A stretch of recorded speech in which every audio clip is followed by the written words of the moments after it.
اليوم جايب لكم وجهة جديدة. شاطئ الممزر اللي فتحوه جديد في دبي.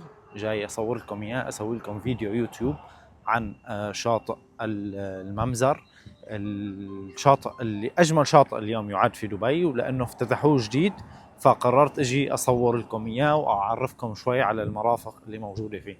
شاطئ قسم منه بيسكر الساعة 10 المساء، وقسم بيضل مفتوح 24 ساعة. تمام. أنا جيت أصور بالقسم اللي مفتوح 24 ساعة، ما شاء الله بجنن. راح أعطيكم لمحة عنه للشاطئ هيك بشكل كامل. طبعا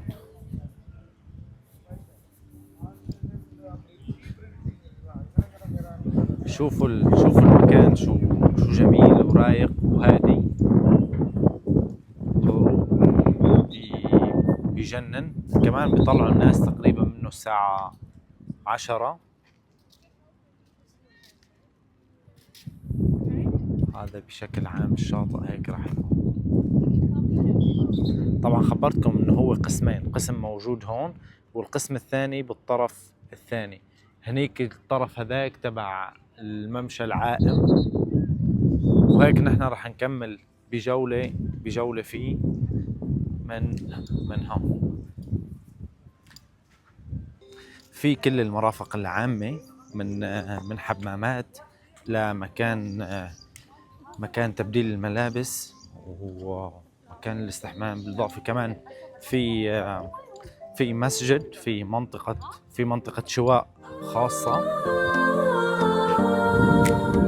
الشمس ترسم خط النهاية بلون ذهب جديد، والرمل يهمس أسرار والوقت يهرب بعيد.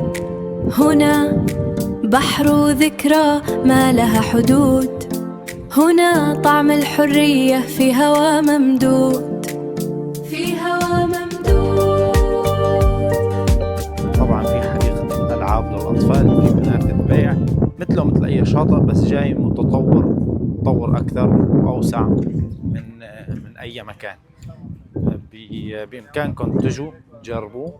الشاطئ اللي مفتوح 24 ساعة هو من جهة الشارقة، هو على أطراف حدود الشارقة يعني. هذا ممشى الشاطئ هيك بشكل عام. الموج بيمحي أثرنا وبيرجع يكتب من جديد، ملح الهوى على وجهي بياخدني لمطرح بعيد. غرقانين في لون الأفق الدايب، ساكتين والليل عالشط غايب، عالشط غايب.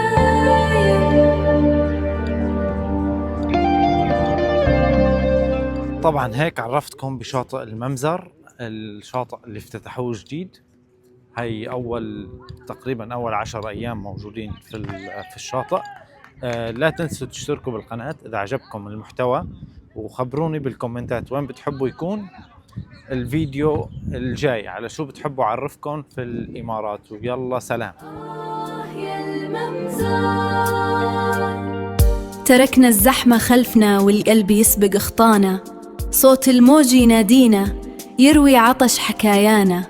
هنا رملة ذهب وبحر ينسي اللي كان، هنا حرية الروح في أحلى شط وأمان، في أحلى شط وأمان.